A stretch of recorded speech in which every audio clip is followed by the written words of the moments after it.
अस्सलाम वालेकुम।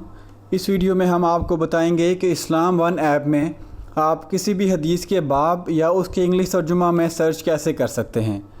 इसके लिए आप हदीस सेक्शन में आएंगे और सर्च हदीस के ज़रिए बटन पे टच करने से आप सर्च हदीस के पेज पर आएंगे। यहाँ पे अगर आप हदीस के अबवाब में सर्च करना चाहते हैं तो यहाँ पे जो आपको ऊपर रेडियो बटन नज़र आ रहे हैं इसमें से आप उर्दू ट्रांसलेशन की बजाय टॉपिक को सिलेक्ट करेंगे और यहाँ पे आप कोई भी जब लफ्ज़ तलाश करेंगे, मसलन हम यहाँ पे ईमान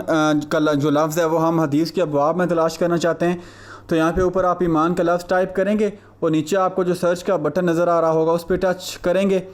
तो जिन हदीस के अबवाब में ईमान का लफ्ज़ होगा वो यहाँ पे आपको इसी तरह लिस्ट में नज़र आना शुरू हो जाएंगी।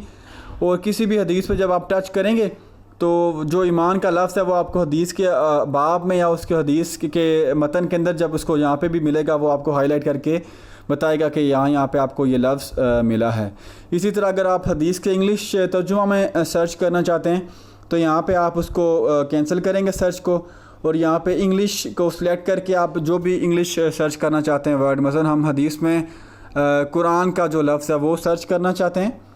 तो इंग्लिश के तर्जुमा में जहाँ जहाँ पे उसको ये लफ्ज़ मिलेगा वो एक वहाँ पे हाईलाइट करेगा और जो भी आप हदीस ओपन करेंगे उसमें इंग्लिश तर्जुमा में भी जो जहाँ पे उसको वर्ड मिलेगा वो भी आपको वहाँ पे हाईलाइट करके ऐप बताएगी। तो इस ऑप्शंस के ज़रिए आप उसके हदीस के अबवाब या इंग्लिश तर्जुमा में सर्च कर सकते हैं।